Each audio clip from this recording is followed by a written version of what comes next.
உறவுகளுக்கு வணக்கம்.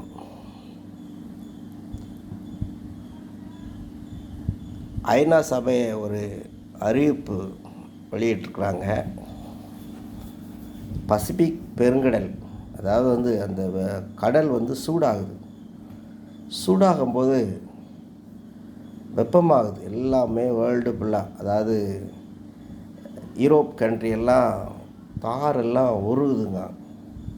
பயங்கர வறட்சி, மக்கள் ஏகப்பட்ட பேர் பாதிக்கிறாங்க. அது அரசாங்கம் இந்த ஐநா மன்றம் அதற்கு எல் நீனோ அப்படின்னு ஒரு பேர் வச்சுருக்கிறான். வறட்சியின் கொடுமை வரப்போகுது, மக்கள் அனைவரும் மறிக்கிற காலங்கள் நெருங்கிட்டு இருக்குது. அதனால் இந்தியாவில் செப்டம்பர் மாதம் வரும்னு சொல்லி ஐநா சபை எச்சரிக்குது.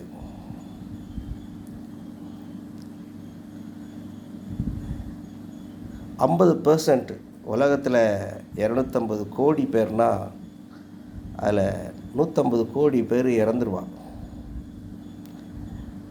அந்த மாதிரி ஒரு வறட்சியின் பிடியில் சூடு தாங்காமல் இறப்பாங்க அப்படின்னு ஐநா சபை எச்சரிக்கிறாங்க. இதில் நம்ம ஒரு பாடத்தை கற்றுக்கணும்.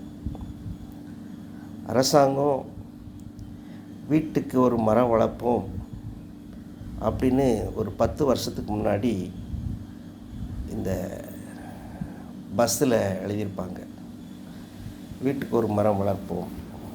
அந்த அறிவிப்பு என்னாச்சுன்னு தெரியல. 100 நாள் வேலைக்கு போகிறாங்க.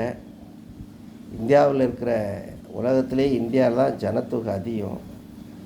அதுவும் நம்முடைய விவசாயம் கிராமப்புற விவசாயம். இந்த அரசாங்கம் நினச்சிருந்துருக்குன்னா இன்றைக்கி கோடி கோடி மரங்களை வச்சு வளர்த்துருக்கலாம். ஆனால் 100 நாள் வேலைன்னு கொடுத்து மக்களை போய் எங்கேயாவது ஒரு கருவங்காட்டில் ஒரு வேப்ப மரத்து அடியில் தூங்க வச்சு அவங்களோட உழைப்பை சோம்பேறியாக்கி இந்த அரசாங்கம், இந்த கார்ப்பரேட் கம்பெனிகள் விவசாய வேலையும் கெடுத்து நாசமாக்கி வச்சுருக்கு. காரணம், உழைப்பு இல்லை, மரம் இல்லை. மரம் இருந்திருந்தால் இவ்வளோ அழிவுக்கு வராது. அதனால் இதை கேட்கிற உழவர் பெருமக்கள், பொது ஜனங்கள், ஒருவேளை இந்த அழிவிலிருந்து நாம் தப்பித்து விட்டால் மரம் கண்டிப்பாக நட வேண்டும். வீட்டுக்கு ஒரு மரம் இல்லை, ஒரு நபருக்கு ஒரு மரம் நட்டு வைத்தால் உலகம் தப்பிக்கும். இல்லை என்றால் சூரிய ஒளி வேகம் அதிகரித்து மக்கள் மறிக்கிற நிலைமைக்கு ஆளாகிவிடுவார்கள். ஆகவே ஒவ்வொருவரும் நம்ம யோசிக்கணும்.